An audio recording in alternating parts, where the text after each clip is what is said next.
Быйыл Барпалы Коловдун 140 жылдыгы белгиленүүдө. Буга чейин өзү туулуп өскөн Жалал Абад аймагында жогорку деңгээлде маареке өтүп, бүгүн Токтогул Сатылганов атындагы улуттук филармонияда анын бюсту ачылды.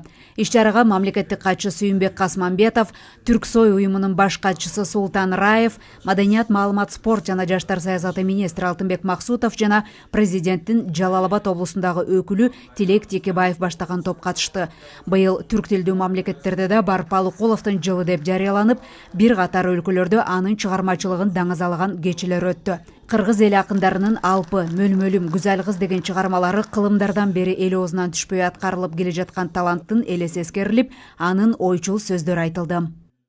Бүгүн биз белгилеп отурган Барп акыныбыз сүйүнүп көргөндөй, кармалагандай, коштогондой, жыттагандай сезген, көзү көрбөсө дагы ушунчалык сүрөттөп, мөлмөлүм деген ыры 2 эмес 3-4 кылымды карыта тургандай ырды жаратып койду.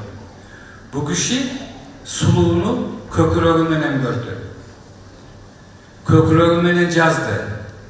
Ошол үчүн 2 күндүн биринде Барп акындын мөлмөлүмү жаңырып турат. Кыргыздын Алп акыны бу киши төгүлгөндө, жарылганда, сүрөттөгөндө таң калбаган киши жок. Барбыны мөлмөлүн аткарып атат, кыргыз элинен чыган улан кыздары кыргыз элинин артиси болду. Тамай адамдарды биз ушу жаңы келечегибиздеги келечек муунга тартуулап турбасак, унутуп калбаш үчүн биз өзгөчө чечим кабыл алынганда, ал эми мындан кийин 100 жылдык, 125 жылдык, 150 жылдык деп белгилейбиз. Бүгүн ушу Токтогул Сатылганов атындагы филармонияда өзү дагы ушул жерде иштеп кеткен, өзгөчө бүгүнкү ошо бюстун ачуу, андан тышкары ушул атайын иш-чара өткөрүп жатабыз, мамлекеттик деңгээлде белгилеп коюлду.